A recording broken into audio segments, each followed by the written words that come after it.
2 Nicolas Cage movies enter the ring, but only one comes out alive. It's Cinemassacre's Cage Match! The Rock vs. Con Air! 2 90s action epics, both produced by Jerry Bruckheimer, each with a theme of prisons, prisoners, breaking out of prison, and breaking into prison, with explosions, trucks, planes, military, FBI, but only one can claim the victory.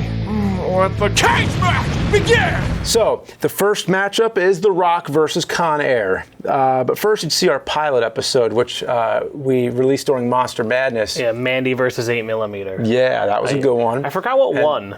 I don't remember who won with us, but I posted a Twitter poll, which is what we're going to do again this time. Yeah. And the Twitter poll was close. I think Mandy won by a little bit. But we're going to do that on every cage match every Friday this month.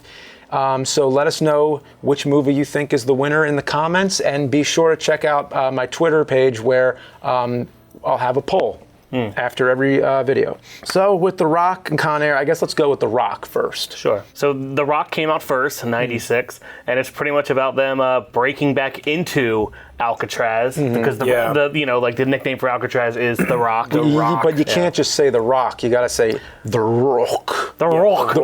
The Rock.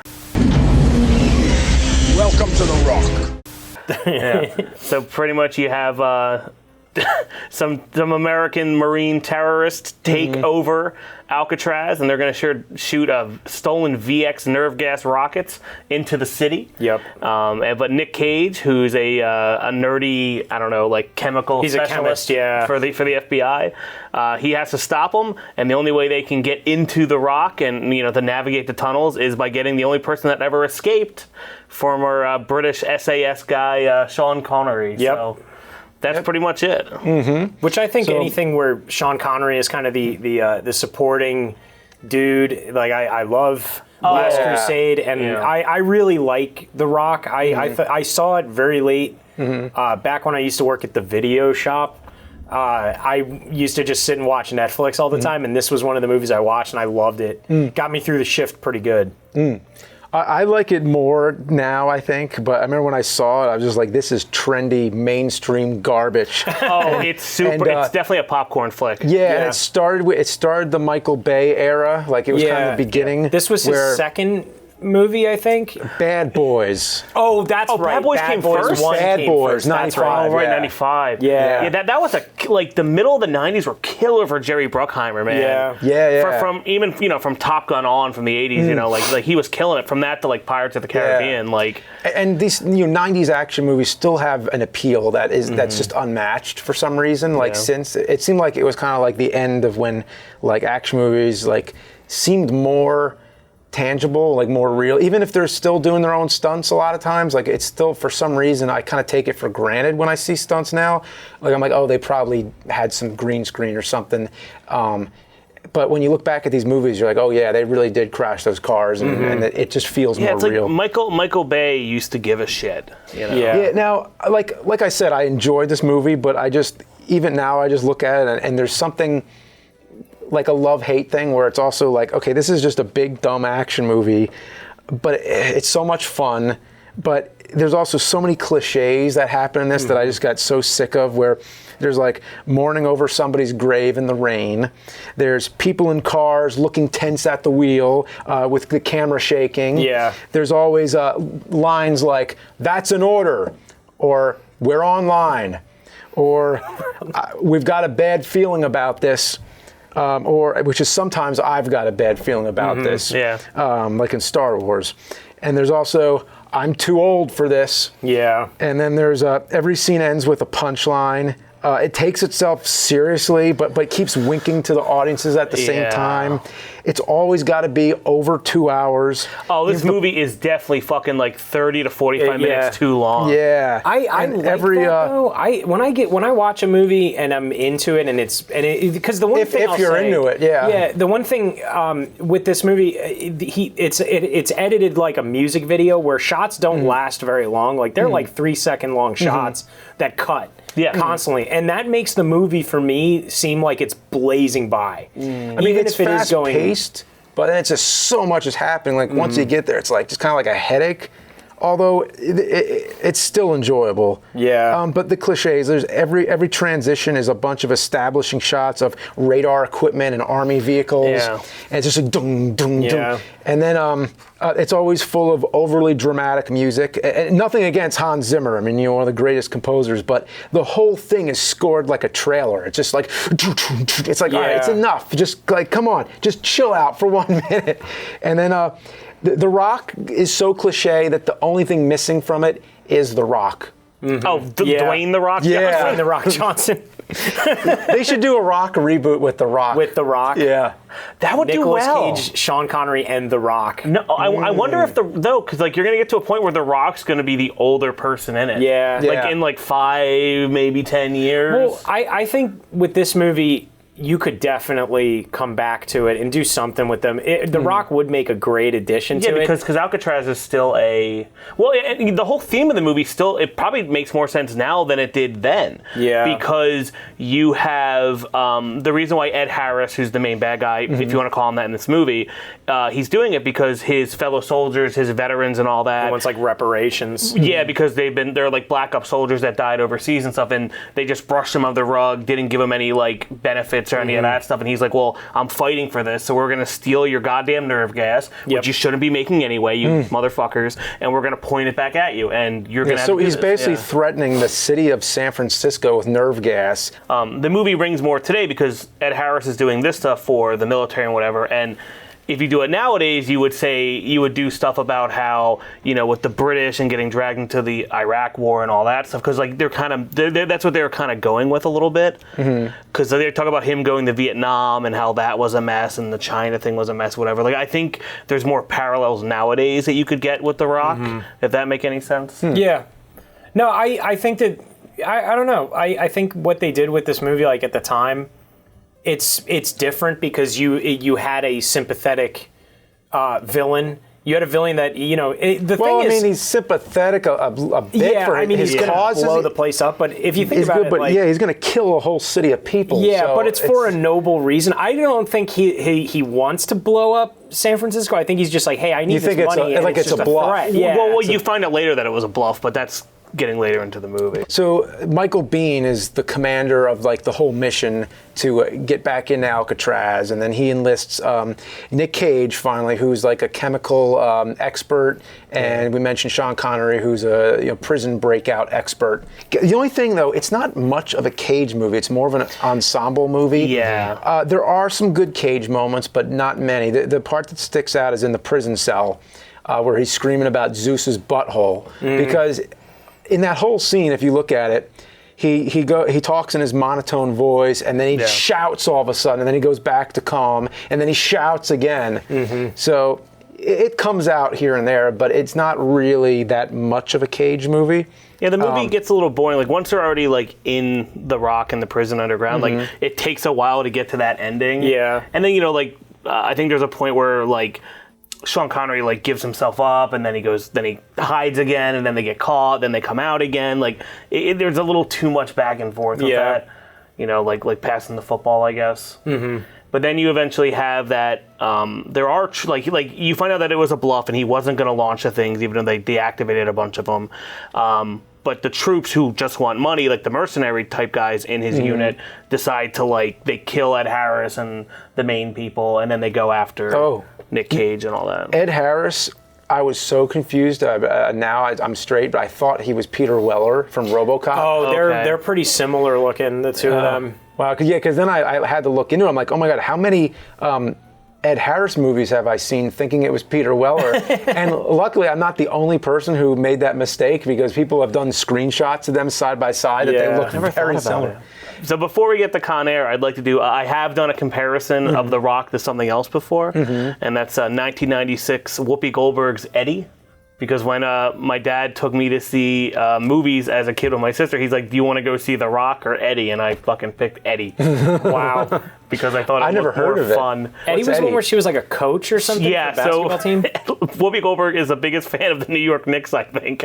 And she thinks that the coaching there sucks and the team's not doing well. So she wins a chance with like a three-throw, like half-court kind of thing to coach the team for the second half. And she does so well, and it becomes such a viral thing back then. and that they let her coach the whole season and they win, and it's as you would expect.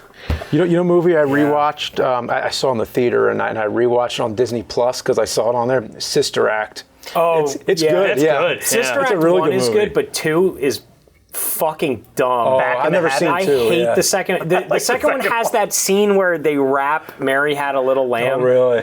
And he's like, "Well, you got to turn it into a rap." And he's like, "Mary had a little lamb. Please provide a." And I hate that scene. Right now, talking about it is making me shiver. wow. I'm getting goosebumps thinking about Wow, it. I never even thought about it because Sister Act isn't really like a sequel movie. No. It's a one-time, you know. Also, but I it really holds love up. Yeah. Ghost. Ghost is an incredible film. She's got I an haven't Oscar seen for that. Ghost. Oh, it's really good. Really? Yeah. Yeah. It's And really anyway, good sorry to movie. bring up Whoopi Goldberg, so I guess Yeah, we can yeah. go back to Yeah. Well, we'll Con get Air. back to when we do Whoopi Goldberg month. So Okay, yeah. we'll do a month It's for every in actor. Whoop-tember. Whoop-tember. We'll have to work on that one. All right. Cage plays a prisoner, Cameron Poe, who for some reason looks like the singer from Nickelback. Yeah. Definitely. His flowing locks. Basically, he ended up killing somebody, but it was out of Yeah. like self-defense. Yeah, and he was an They were Army attacking Ranger. his wife, I think. Yeah, she was pregnant, and like somebody was like, I forget what happened in the beginning, but they were Get like, into a bar attacking- fight. So he's an Yeah. Army Ranger. He shows up back home after the war, I guess the Gulf or whatever. Mm-hmm. And I guess his wife works at a bar, an oyster bar. And the 3 guys who keep hitting on her all the time, they jump him outside. It looks like a fighting game scene because it's like Yeah. raining and there's like fire and oil rigs going off.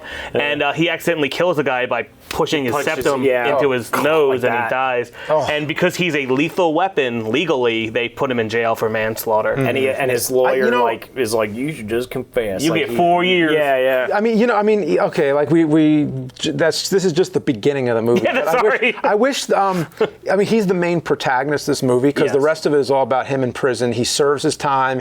He's in there for 8 years, and he has a daughter. Well, the pregnant wife, she gives birth, and then his daughter's 8 years old, and he's never met her, and he just wants to come home. So it's like, you're supposed to be like sympathetic to him, which I think you are, but I do kind of wish the element of murder, even though it was self-defense, I do wish the element of murder wasn't there. I wish it was more like just he was framed for he got into a fight or It was like something. another crime. Not. Yeah, I kind of just wish the murder part wasn't in it. It's what it is. I'd have to see the scene again. They but pulled a it wasn't. knife on my man. you know? Yeah, I mean, he definitely was justified. It was just that they fucked him. Like, he got and he was defending his wife and his baby Yeah. too. So, but I kind of would wish you not shove the nose into a guy, like, if he was, gonna knife you and your Yeah. wife or whatever, It's like... Yeah, so anyway, the whole movie, basically, he's in the prison, and, he's on a plane, which is transferring him and a bunch of other prisoners to, I think he's ready to be released, Yeah. but the other prisoners are being transferred to, like, another prison. They're all like There's- lifers. They're there's the some baddest new- of the bad. Yeah. The marshals and stuff, they explained there's some new supermax prison that was built, and the safest way, I guess, so they're not driving across city roads, is just to fly them there. And while they're doing that, they're just picking up other people and stuff, and he just happened to be hitching a ride. And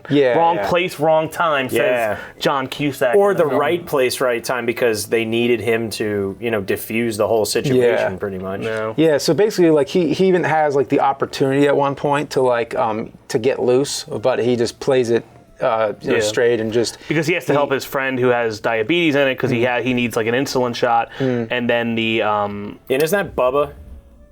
yeah, it's Bubba Gump. Yeah. from Forrest Gump. Yeah. And then the woman, she was the detective in Falling Down. I forgot her name, but she's tied up, and then The Johnny girl who's- 23, wants to Yeah. get with her. The and girl that's- who's like the other marshal. Isn't she, what's her name from Total Recall? oh yeah, Melina? Melina from Total Yeah. Recall. Yeah. She's on there, and he stays on board to protect them, and that's why his wife's like, why wouldn't he get off? Why wouldn't he get off? It's like, well, Yeah, because the plane's hijacked. I don't know if you Yeah. mentioned that. All the other prisoners, they hijacked the plane. they hijack Con Air. And also, Yeah. we're forgetting the greatest character in this whole movie, who is Steve Buscemi's character. The Garland Green. Yeah. We're getting to that. The Yeah. psycho. Oh no, yeah. because just like The Rock, this is definitely an ensemble movie. Like there's a Yeah. lot. Of course, spearheaded it is Nicolas Cage more so than The Rock, but there's just so many character actors in both John of these Malkovich, films. like Holy John shit, Malkovich yeah. is I like believe. the lead bad guys. Yeah, John you got Malkovich. Ving Rhames. You got Ving Rhames, okay. yeah. Yeah, Steve Buscemi, he's like that weird prisoner, and he like makes friends with that girl, and it's Yeah. really creepy and strange. Yeah, because he's supposed to be like a John Wayne Gacy, But you Jeffrey think he's Dahmer like, type. I like how it's like you think he he might have killed her, but she's fine and everything, and he leaves with the doll. And the scene where they're crashing and he's singing the whole, and he's like itty bitty baby as the whole he's like he's got the whole world in his hands. Yeah, but that part was great. Yeah, that's probably the most tense moment is when he's with the little girl. You're worried that something's gonna happen, and like it's upsetting when he walks in. It's really ominous the way they film it too, because they film it in a way that makes him just look.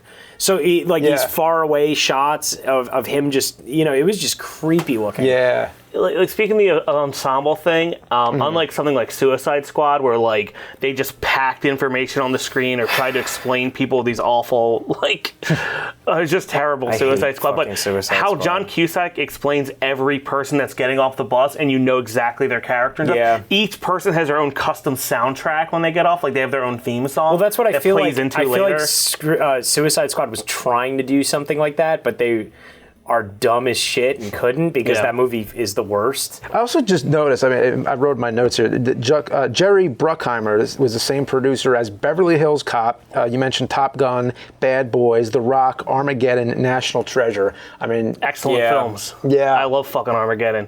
I think same. I hated Armageddon. Oh, geez. But I also hated The Rock, and I liked that a lot more, so maybe I'll have to watch Armageddon. Armageddon's good. I'll have to watch Armageddon again. Con Air is... The action's the best part. I think, too, like, John Cusack's actually awesome in this movie. He's actually almost as badass as Nicolas Cage. Yeah. This might be, in my opinion, other than a few, this is probably Nicolas Cage at his most badass, I think. Jumping through explosions, fighting, killing dudes. Yeah, he's actually really, you believe, okay, Nicolas Cage is fucking badass in this. And he's imposing, I think, too. He's not, he's kind of a nice guy, but you believe this guy could kill you easily. Oh, yeah, because in the jail cell, where he's doing, upside-down push-ups, handstanding and shit. He's no joke in this movie. And I think this might have been the peak of Nicolas Cage as an action hero. I think you're right. Well, you know what? I think this is peak Cage, of him being strong and being an action guy, whereas The Rock is the last time you probably got Sean Connery before it became League of Extraordinary Gentlemen and tapered off. Oof. So these 2 years, these two movies are the last good Connery, and Nicolas Cage not being a crazy person, that being his gimmick. Yeah, there's no real gimmick with him in this movie. I mean, he's got some funny one-liners put the bunny back in the box. Yeah, of That's course. the part I always remember. But there's nothing very cagey in this one. Except for the cage that they're all in. Yeah. Cage in a cage. Dear Casey, it was so good to read your letter. I'm glad you like your teacher. We don't exactly have a playtime like you. We do go outside, though, but normally we don't hold hands. What's up with him doing weird accents in his movies that are just not quite 100% there? Yeah. What does Nicolas Cage even sound like in real life? Yeah. The action scene at the end in Las Vegas is amazing. They land the plane on the strip. I saw when I was a kid, I used to watch the Learning Channel, and they used to do some really cool special effects documentaries, and they did how they filmed that and everything, because they obviously didn't land a real plane, but that was all miniatures, most of it. They put the plane down on a miniature of Las Vegas where they built a working Las Vegas and stuff. It's really incredible stuff. I know how Vegas is laid out, and that because they said they can't get to the airport because their engine's going out and they're running out of fuel and stuff. That airport's right next to the strip. It's right here. It's not an hour away. It's we right only have there. Enough fuel for 200 feet, not 350 feet. The pilot's name is Swamp Thing, and that motherfucker just wanted to land on the strip, and I get that. Well, I can understand. I mean, that's a lot better than. That's way more action-packed than we're gonna land in the airport and be fine. That's not a good climax. That doesn't work. There's a lot of good scenes where a lot of misdirection in this film too, where they land at the other airport and one of the prisoners is gonna put them on his plane because he's a South American drug lord, and the DEA's involved, and Cole Meany, who's in Star Trek: The Next Generation as the engineer, O'Brien. There's a lot of great actors, and you just get so mad. This is the perfect guy film. Yeah, perfect. The Rock in this, they're just probably some of the biggest guy films from that time. Yeah. Do you want to do the matchup? I'll do the matchup. All right. I saw both of these in the theater, so I'm going to kind of evaluate it by how I felt when I saw them the first time. And I think Con Air was my favorite back then. I also just love how there is a hairdryer called a Con Air. Oh, yeah. Yeah, so I don't know. But Con Air is more of a Cage movie, I think. He's the main character in this one. Yeah, I think if it's a Cage match, I'm saying Con Air. Yeah. I think I'm going Con Air too. I will give props to The Rock for having awesome enemy deaths, like when they shoot the guy with the rocket. Yeah, out the window. A fucking Candyman goes. Candyman becomes Rocket Man. Yeah. And flies out the window. And then you have the guy get the fucking nerve gas ball put in his mouth and kicked in. Like, Yeah, holy that was- shit. yeah. And then Nicolas Cage stabs himself in the heart with a fucking needle. Holy shit. But yeah, the bad guy deaths in the Con Air awesome too, where Cyrus gets his head smashed in. Like that was cool. I think I'm going to go Con Air also, just because when I first saw it, I watched it on video. I rented it, and it was like, for that month or whatever, it was my favorite action movie, and I was like really into it and everything. But I like it now. It's a really fun movie, and it's a good. If it's on TV or anything, I'll sit and watch it and stuff like that. It's like watching a video game. Yeah, it really is. Yeah. It's just over the top, but it's that 90s over the top that's just works. I don't know what it is. You can't do stuff like it anymore. You don't see movies like this anymore. Again, it has action heroes that are not like you got John Cusack in it, who is not. He's the kind of like he's a Fed. He's not like anything tough or anything. Yeah, but he's still a comedian kind of guy. Yeah, he's still pretty cool, and he's running around shooting guns and fighting alongside everybody. You have this element of he needs to help his friend. There's dire situations. There's a lot of plots going on at once, but they're all. You're hooked on like wanting to know what happens with each one. And both movies have a lot of the same theme of like people that want redemption and to make something good for their family, even Sean Connery or otherwise. Like there's a lot going on. And speaking of video games, I brought up Konami stealing shit from the 90s. Yeah. In Con Air, the outfit that the wife and the little girl wear are exactly what they wear in Silent Hill 2 with Mary and Laura. It's the same outfit. Yeah. They just took it. You were saying too. Also, The Rock took a lot from. Or Metal Gear Solid took a lot from The Rock with the aquatic entrance and Kojima stuff. ripped a lot from this movie. The underwater infiltration, the Soliton radar, and all it that wouldn't shit. be the first time that a Michael Biehn thing was taken, because of Metal Gear, the original art pictures of Solid Snake with the gun were just Michael Biehn and fucking Kojima, man. Yeah. So it sounds like all three of us liked both of these movies, but we all chose Con Air. We did not plan it that way, but let us know what you think in the comments, and I'm going to post a Twitter poll right after this video. So check that out on my Twitter page, and let us know which one you think is the best Cage movie. Yeah.